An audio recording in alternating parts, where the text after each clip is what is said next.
Hey guys, Kyle here, and today we'll be going through two more constructions. Both of these have to do with constructing perpendicular lines. So the first thing that we're going to do is drawing a line that is perpendicular, drawing a perpendicular line through a given point.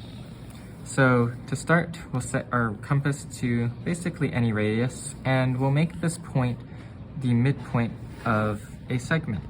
So we'll choose one point on one side of that, and we'll draw the arc to find the other point on the other side. And so we know that these points, which we'll call A and B, why not, are equidistant from our given point, which we'll label M for now. And if you remember how we constructed a perpendicular bisector before, we said that that could be used to construct midpoints and perpendicular lines. So we know that this midpoint is on the perpendicular bisector, so we only need one more point on the perpendicular bisector.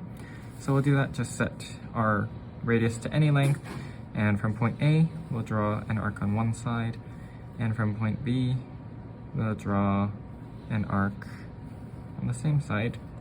And the intersection of those arcs is, again, on our perpendicular bisector. We'll call this point C.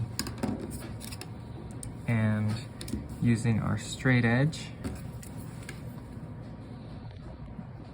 we have our line perpendicular to a line at a given point. And again, just the justification would be that for this perpendicular bisector, all points that are on the perpendicular bisector are equidistant from the endpoints of the segment AB that we created.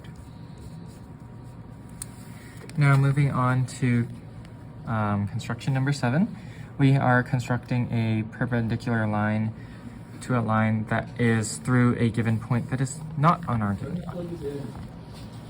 So to start, we'll take our compass and we'll put the needle end on the given point, and then we'll draw an arc, and we'll set our radius to any radius really, and we'll draw an arc such that that arc intersects our line somewhere.